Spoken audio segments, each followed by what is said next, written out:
Teacher talking sports, what it does, what it do, how we live. And well, tomorrow the NFL playoffs kick off the wild card round. So it's time to make my wild card round picks against the spread. So if we take a look, during the regular season, I finished 11 games over 500. Last season, I actually finished more than 30 games over 500.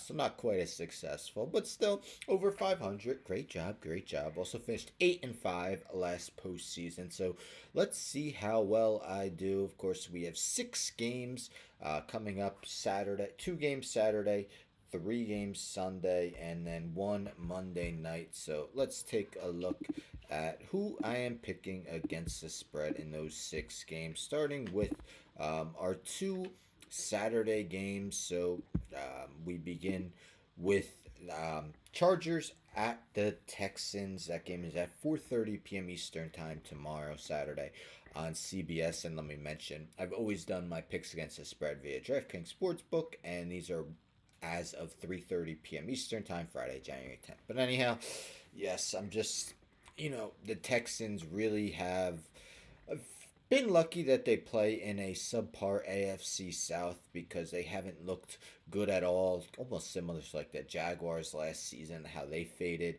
Maybe the Texans haven't been as bad, but we just saw them get blown out by the Ravens 31-2. CJ Stroud definitely underwent somewhat of a sophomore slump. Now they have Daniil Hunter, who has been superb. Pair him up with Will Anderson. That's quite the pass rush, but right now I'm just trusting Jim Harbaugh right now to lead his team to victory.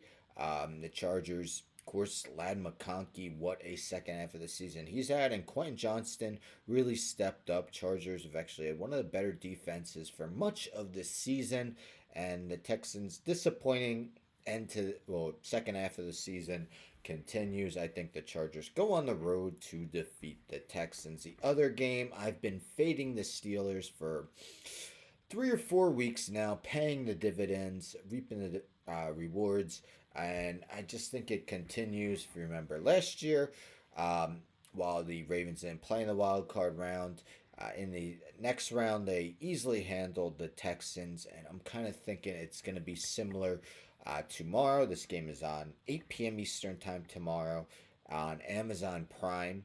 Actually had a video a few days ago.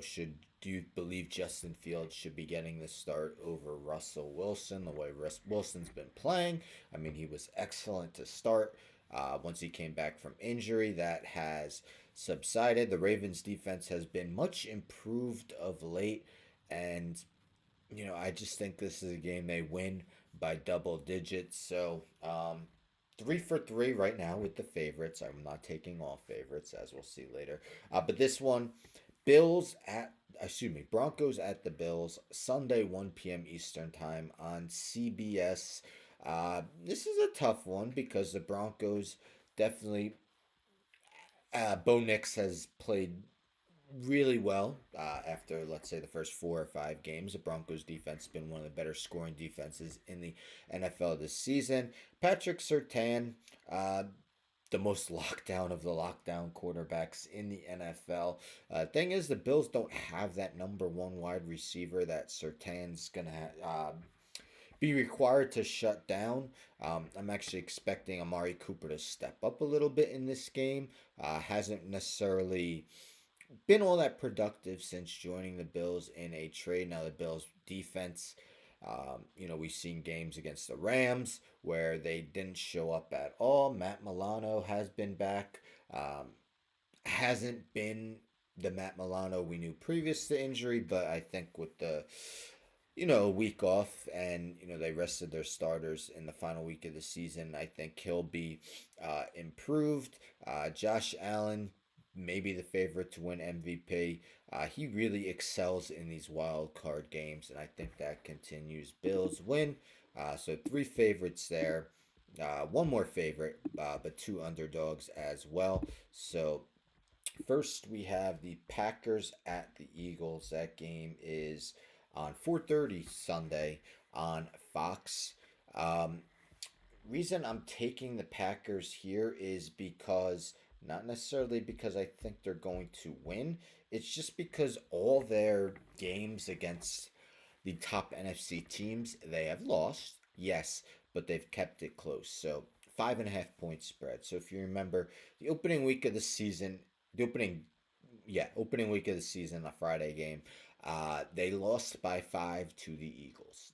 Then later they lost to the Vikings by 2. They lost to the Lions by 10. Okay, a little bit more of a uh, bigger deficit. But then they lost to the Lions again by 3. And then they lost to the Vikings by 2. So, yes, 0 and 5 against the three NFC teams with the best records. But in 4 of those 5 games, they lost by 5 or less. So I'm thinking that might continue. I think if you asked me who I'm picking to win the game, I'd probably give the edge to the Eagles, but I think the Packers can at least keep it close. Now we know both quarterbacks. Jalen Hurts has been out 2 weeks with a concussion, although the Eagles sat everyone the final week, so he wasn't going to play regardless. Jordan Love hurt his elbow in the final week of the season. While I fully expect both quarterbacks to play, you wonder if a throwing arm injury to your elbow will affect Jordan Love or not. Um, so I just think the Eagles have the slight advantage. They'll win the game, but as I mentioned, Packers 4 out of their 5 games against the elite NFC teams, they've lost by 5 or less. Therefore, I am picking them to cover at least the 5.5 point spread. Not saying they win, but I think they at least cover. This is one of the more challenging ones. So the Buccaneers are favored by 3 at home against the Washington Commanders. This game is Sunday, 8 p.m.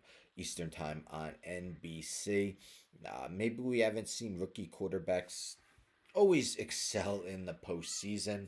I mean, a guy like Ben Roethlisberger certainly did, but CJ Stroud also did in the wild card round last year before.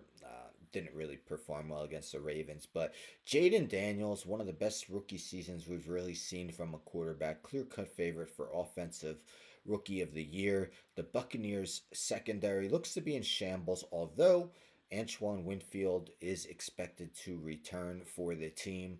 That's a big uh, guy to have back on the roster.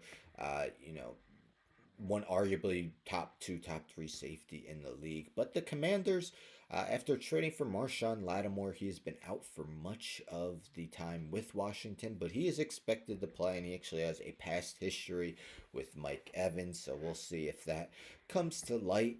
But yes, I'm just a firm believer in Jaden Daniels. Not that I'm not for Baker Mayfield. He had a great season, but I think the Commanders find a way to pull this one out. And I went back and forth with this one. This is our Monday night game, 8 p.m. Eastern Time on ESPN and ABC.